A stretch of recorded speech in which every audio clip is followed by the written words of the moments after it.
আজকের টপিক রয়েছে group C এবং গ্রুপ ডি 2025 ডাব্লিউবি এসএসসি। আমাদের জিকে টপিক থেকে বা জিকে এবং কারেন্ট অ্যাফেয়ার্স দুটোর থেকেই আমাদের সেট 4 4 নম্বর সেট রয়েছে। আমাদের পরীক্ষায় আসার মতো প্রশ্ন এবং সম্পূর্ণ তথ্য সম্বলিত আমাদের এই সেটটি রয়েছে।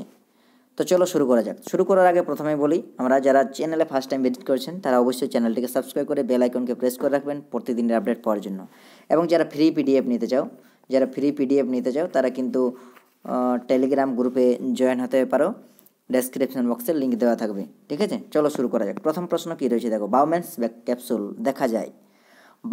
ক্যাপসুল দেখা যায় যকৃতে, হৃৎপিণ্ডে, মস্তিষ্কে না বৃক্কে? তো বাউম্যানস ক্যাপসুল দেখা যায় কিন্তু আমাদের কি বৃক্কের মধ্যে, আমাদের যে রক্তজালক সেই রক্তজালকের মধ্যে কিন্তু আমরা বাউম্যানস ক্যাপসুল দেখতে পাওয়া যায়। এবং এখানে আমরা কি বলছি যে বৃক্কের মধ্যে আমাদের যে কি বলবো নেফ্রন রক্তজালকের সমন্বয়ে গঠিত, এবং যাকে এই বৃক্কের গঠনগত এবং কার্যগত একককে কী বলা হয় আমাদের নেফ্রন। ঠিক আছে, তাকে নেফ্রন বলা হয়। হৃৎপিণ্ড পাম্প যন্ত্র হিসাবে কাজ করে, পাম্পের কাজ করে। ঠিক আছে, আর মস্তিষ্ক তো আমাদের কেন্দ্রক হিসাবে কাজ করে, সব কিছুই নিয়ন্ত্রণ করে আমাদের কিন্তু মস্তিষ্ক।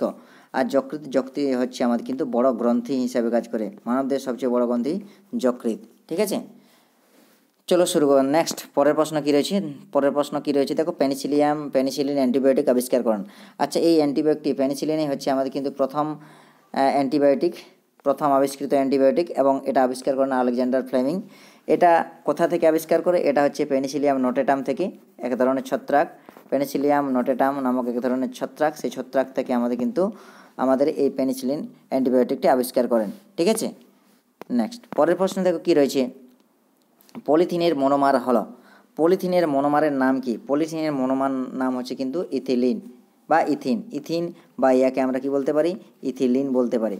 কারণ অনেকগুলো ইথিলিন যুক্ত হয়ে আমাদের যে বড় একটা যৌগ গঠন করে সেটা হচ্ছে কিন্তু পলিথিন। ঠিক আছে, যেমন আমরা বলতে পারি যে পলিথিন হলো, বা আমাদের যে পিভিসি যেটা আমরা তারের অন্তর হিসাবে, বা আমাদের যে কারেন্ট বা তার যায় সে তারের অন্তরক পদার্থ হিসেবে পিভিসি ব্যবহার করা হয়। এই পিভিসি কিন্তু একটা পলিমার, পলিভিনাইল ক্লোরাইড। তাহলে আমাদের যে মনোমারটা, সেই মনোমারটা হবে কিন্তু ভিনাইল ক্লোরাইড। তাহলে ভিনাইল ক্লোরাইড থেকে পলিভিনাইল ক্লোরাইডের জন্য সাধারণ যদি নিয়ম, সেটা হচ্ছে পলি কথাটা আগেটাই যুক্ত করে দিলেই হবে। বা পলিমার থেকে মনোমারে আসতে হয়, তাহলে কিন্তু ওই পলি কথাটা বাদ দিলেই আমাদের কিন্তু সেই মনোমারটা কিন্তু পাওয়া যায়। পরের প্রশ্ন দেখো কী রয়েছে, জলে দ্রবণীয় একটি ভিটামিন। তাহলে জলে দ্রবণীয় ভিটামিনগুলো কি, আর ফ্যাটে দ্রবণীয় ভিটামিনগুলি দু রকমের থাকে। একটা হচ্ছে জলে দ্রবণীয় ভিটামিন, আর একটা হচ্ছে ফ্যাটে দ্রবণীয় ভিটামিন। তাহলে জলে দ্রবণীয় ভিটামিনগুলো হচ্ছে বি কমপ্লেক্স এবং সি, আর ফ্যাটে দ্রবণীয় হচ্ছে এদিকে মনে রাখবে, তাহলে এদিকে হবে। তাহলে আমাদের বি কমপ্লেক্স এবং সি হবে। তাহলে সঠিক উত্তর এখানে হবে কি, option number C. Vitamin A রাসায়নিক নাম যদি দেখি, ভিটামিন এ রাসায়নিক নাম হলো রেটিনল, যেটা রাত কানা রোগ হয় যার অভাবে। ভিটামিন ডি এর রাসায়নিক নাম হচ্ছে ক্যালসিফেরল। ভিটামিনের রাসায়নিক নাম হচ্ছে ক্যালসিফেরল। এছাড়াও রয়েছে আমাদের দেখো কি, ভিটামিন ডি এর অভাবে কিন্তু রিকেট রোগ হয়, যে অভাবজনিত রোগ সেটা কিন্তু রিকেট রোগ হয়। আচ্ছা, ভিটামিন সি এর রাসায়নিক নাম হচ্ছে স্করবিক অ্যাসিড। ঠিক আছে, স্করবিক অ্যাসিড। ভিটামিন এর রাসায়নিক নাম হচ্ছে স্করবিক অ্যাসিড। ভিটামিন এ যে অভাবে রোগটা হয়, ভিটামিন সি এর অভাবে যে রোগ হয় সেটা হচ্ছে স্কারভি রোগ, বা দাঁত থেকে রক্ত পড়া, যেটা বলে স্কারভি রোগ হয়। ভিটামিন কে এর রাসায়নিক নাম হচ্ছে ফাইলোকুইনন বা ফাইলোকুইনন। ভিটামিন কে এর রাসায়নিক নাম হচ্ছে ফাইলোকুইনন। কোন অণুজীবের ডিএনএ অনুপস্থিত থাকে? তাহলে ডিএনএ অনুপস্থিত থাকে না, আমাদের নিউক্লিয়াসের ডিএনএ থাকে, মাইটোকন্ড্রিয়া থাকে এবং ক্লোরোপ্লাস্টে থাকে। তাহলে যেটির মধ্যে থাকে না সেটা হচ্ছে কিন্তু গলগি বস্তু। তাহলে সঠিক বস্তু হবে গলজি বস্তু বা গলগি বডি। ঠিক আছে, সঠিক উত্তর হবে option number A. Hydraulic break কোন নীতির উপর কাজ করে? হাইড্রোলিক ব্রেক কিন্তু আমাদের কিন্তু পাস্কালের নীতির উপর কাজ করে। এটা হচ্ছে কি পাস্কালের নীতি, অপশান নাম্বার এ হবে সঠিক উত্তর। আর্কিমিডিস কি বলেছিল? আর্কিমিডিস বলেছিল যে যদি কোনো একটা বস্তুকে যদি আংশিক বা সম্পূর্ণরূপে নিমজ্জিত করা হয়, তাহলে নিমজ্জিত করা হলে যে আপাত ওজনের হ্রাস হয় সেটি কিন্তু অপসারিত তরলের ওজনের সাথে সমান হয়, সেটাই কিন্তু আর্কিমিডিসের সূত্র বলেছিল। নিউটনের 3টে গতিসূত্র হচ্ছে প্রথম সূত্র, দ্বিতীয় সূত্র এবং তৃতীয় সূত্র। প্রথম সূত্র আমাদের বলের সংজ্ঞা পাওয়া যায়, বলের কেবলমাত্র সংজ্ঞা পাওয়া যায় এবং জাড্যের ধারণা পাওয়া যায়। সেকেন্ড সূত্র থেকে বলের ধারণা পাওয়া যায় বা বলের পরিমাপগত ধারণা পাওয়া যায় বা F সমান ma পাওয়া যায়, যেটা সূত্রটা আমরা। আর থার্ড গতিসূত্র থেকে আমাদের আচ্ছা, এখান থেকে আবার ভরবেগের ধারণা পাওয়া যায় এবং থার্ড গতিসূত্র থেকে কিসের ধারণা পাওয়া যায়? ক্রিয়া এবং প্রতিক্রিয়ার ধারণা পাওয়া যায়। ঠিক আছে, নেক্সট পরের প্রশ্ন দেখো কী রয়েছে, নিউট্রন কে আবিষ্কার করেন? নিউট্রন আবিষ্কার করেছিলেন কে? নিউট্রন আবিষ্কার করেছিলেন কিন্তু আমাদের জে থমসন বা জে থমসন কিন্তু আবিষ্কার করে। এটা কিন্তু নিউট্রন হবে। নিউট্রন আবিষ্কার করে কিন্তু আমাদের চ্যাডউইক বা স্যাডউইক। জে থমসন আবিষ্কার করেন কিন্তু কি? জে থমসন আবিষ্কার করেন বা টমসন আবিষ্কার করেন কিন্তু কি? ইলেকট্রন আবিষ্কার করেন। প্রোটন আবিষ্কার করেন কিন্তু আমাদের কি? প্রোটন আবিষ্কার করেন স্যাডউইক বা প্রোটন আবিষ্কার করেন কিন্তু কে? কি বলে মনে পড়ছে না, রাদারফোর্ড। প্রোটন আবিষ্কার করেন কিন্তু রাদারফোর্ড। ঠিক আছে, রাদারফোর্ড আবিষ্কার করে। আর এই চ্যাডউইক বা স্যাডউইক কিন্তু আমাদের নিউটন আবিষ্কার করেন। আচ্ছা, যদি ইলেকট্রনের আধান দেখা যায় 1.6 ইন্টু 10⁻⁻19 কুলম্ব। ঠিক আছে, -19 কুলম্ব। আর যদি প্রোটনের আধান দেখা দেয় সেম জিনিস প্লাস হবে আগের 1.6 ইন্টু 10⁻⁻19 কুলম্ব। এটা হবে কিন্তু। আর নিউট্রন হচ্ছে নিস্তড়িত কণা, এটা হচ্ছে ধনাত্মক আধানযুক্ত কণা। প্রোটন হচ্ছে ধনাত্মক আধানযুক্ত কণা, ইলেকট্রন হচ্ছে ঋণাত্মক আধানযুক্ত কণা। নেক্সট প্রশ্ন কী রয়েছে দেখো, ক্যানোপি দেখা যায় কোথায়? সাগরের তলায়। এটা তলায় হবে, সাগরের তলায় না আমাদের নিরক্ষীয় বন্য অরণ্যে, তৃণভূমি অঞ্চলে না পার্বত্য অঞ্চলে? তো সঠিক উত্তর হবে নিরক্ষীয় বৃষ্টি অরণ্য। ক্যানোপি হচ্ছে এক ধরনের যে অনেক ঝোপঝাড়ের ফলে একটা গাছের উপরে কি হয়ে যায়, একটা আস্তরণ তৈরি হয়ে যায় বা ছাদের সৃষ্টি করে, সেটাকে আমরা কি বলে থাকি? ক্যানোপি হয়। কারণ নিরক্ষীয় বৃষ্টি অঞ্চলে অনেক ঘন অরণ্যের কারণে এইটা আমাদের কিন্তু দেখা যায়। ঠিক আছে, নেক্সট দেখো পরের প্রশ্ন কী আছে, AU এর রাসায়নিক সংকেতযুক্ত মৌলটা হলো। AU মানে কি? AU মানে হচ্ছে অরাম, সোনা, যার ল্যাটিন নাম। AU বলতে আমাদের কি? ল্যাটিন নাম থেকে AUটা এসেছে, অরাম, যার অর্থ অরাম, যার একটা ল্যাটিন শব্দ। ঠিক আছে, আর নর্মালি আমরা কি সোনা বলে থাকি বা গোল্ড যেটাকে বলে থাকি, আমরা ইংরেজিতে কি বলে থাকি? গোল্ড বলে থাকি, বাংলায় সোনা বলে থাকি। অ্যালুমিনিয়াম, আচ্ছা সোনা অ্যালুমিনিয়ামের চিহ্ন হচ্ছে Al। ঠিক আছে, রূপার চিহ্ন হচ্ছে AG। আর্জেন্টাম, এর পুরো নাম হচ্ছে আর্জেন্টাম। আর্গন, আর হচ্ছে আমাদের কি? এটা একটা আর্গন কিন্তু নিষ্ক্রিয় গ্যাস। নিষ্ক্রিয় আর্গন ছাড়াও আছে কি? যে হিলিয়াম, নিয়ন, আর্গন, ক্রিপ্টন, জেনন, রেডন। ঠিক আছে, নিষ্ক্রিয় গ্যাস বা এদেরকে নোবেল গ্যাস বলা হয়। আমাদের নিষ্ক্রিয় মৌলগুলোকে কী গ্যাস বলা হয়? নোবেল গ্যাস বলা হয়। আমাদের যদি অবস্থান দেখি যে অ্যালুমিনিয়াম 13 নম্বর অবস্থান করে। আচ্ছা, সোনা যদি দেখি, সোনা 79, তার পারমাণবিক সংখ্যা 79 বা 79 অবস্থান করে। রূপা হচ্ছে 47 নম্বর অবস্থান করে। এবং আমাদের কিন্তু আর্গন কত নম্বর অবস্থান করে? আর্গন, ক্রিপ্টন, আর্গন 18 নম্বরে অবস্থান করে।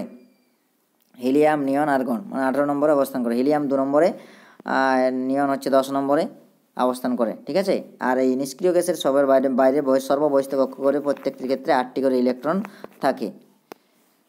নেক্সট দেখো পরের প্রশ্ন, বিশ্ব ওজন দিবস কবে পালিত হয়? বিশ্ব ওজন দিবস পালিত করা হয় 16 সেপ্টেম্বর। 16 সেপ্টেম্বর কিন্তু আমাদের বিশ্ব ওজন দিবস পালন করা হয়।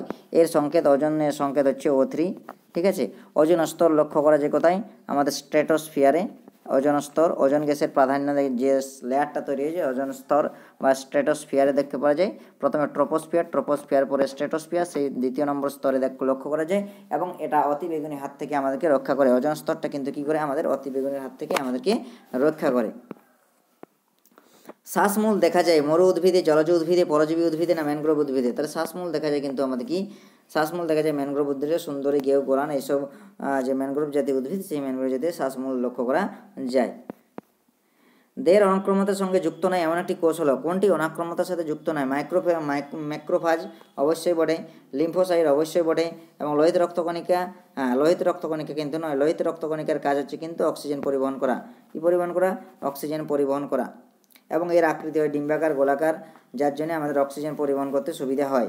ঠিক আছে, আচ্ছা নেক্সট পরের প্রশ্ন দেখো কী রয়েছে, সেপ্রোফাইটিক বলতে কী বোঝে? সেপ্রোফাইটিক বলতে আমরা মৃতজীবী। সেপ্রোফাইটিক বলতে আমরা কী বলি? মৃতজীবী, যারা মৃত পচা জিনিসের উপর নির্ভর করে বা মৃত পচা জিনিসের উপর নির্ভর করে বেঁচে থাকে, তাদের বলা হয় মৃতজীবী, আর তার ধর্মটাকে বলা হয় মৃতজীবিতা। তাহলে আমাদের কথায় মৃতজীবিতা পুষ্টি দেখা যায় স্বর্ণলতায় ঝোঁকে, ছত্রাকে না শৈবালে। তো শৈবালের মধ্যে আমাদের কিন্তু ছত্রাকের মধ্যে আমাদের কিন্তু মৃতজীবিতা লক্ষ্য করা যায়, বা মৃতজীবী এই লক্ষ্য করা যায়, বা এই ধরনের পুষ্টি লক্ষ্য করা যায়। কোন পরিবেশ আন্দোলনের সঙ্গে বিখ্যাত পক্ষীবিদ সেলিম আলী যুক্ত ছিলেন? খুব গুরুত্বপূর্ণ, সেলিম আলীকে বার্ডম্যান বলা হয়। কি বলা হয়? একে বার্ডম্যান বলা হয়। ঠিক আছে, ইনি যুক্ত ছিলেন কিন্তু আমাদের কি সাইলেন্ট ভ্যালি আন্দোলন, সাইলেন্ট ভ্যালি আন্দোলনের সাথে কিন্তু যুক্ত ছিলেন। ট্রিপকো আন্দোলনে তো সুন্দরলাল বহুগুণা, খুব গুরুত্বপূর্ণ নাম একটা, সুন্দরলাল বহুগুণা। ঠিক আছে, তিনি কিন্তু যুক্ত ছিলেন। নেক্সট দেখো পরের প্রশ্ন কি রয়েছে, অ্যানিলিডা পর্বের অন্তর্গত প্রাণীটি কোনটি? অ্যানিলিডা পর্বের অন্তর্গত হচ্ছে কিন্তু কেঁচো। কেঁচো কিন্তু অ্যানিলিডা পর্বের অন্তর্ভুক্ত প্রাণী। লু হলো এক ধরনের কি স্থানীয় বায়ু। স্থানীয় লু হচ্ছে আমাদের এক ধরনের স্থানীয় বায়ু, যা কিন্তু আমাদের কোথা থেকে প্রবাহিত হয়? যদি বলা হয় কোন দিক থেকে প্রবাহিত হয়, সেটা কিন্তু প্রবাহিত হয়ে থাকে গ্রীষ্মকালে প্রবাহিত হয়ে থাকে। এবং গ্রীষ্মকালে কোন দিক থেকে প্রবাহিত হয়? গ্রীষ্মকালে কিন্তু কোথা থেকে প্রবাহিত হয়? সেটা কিন্তু প্রবাহিত হয়, যেটা বলছি আমরা, যে উত্তর পশ্চিম ভারতে প্রবাহিত হয়। কোথায় প্রবাহিত হয়? উত্তর পশ্চিম ভারতে কিন্তু প্রবাহিত হয়।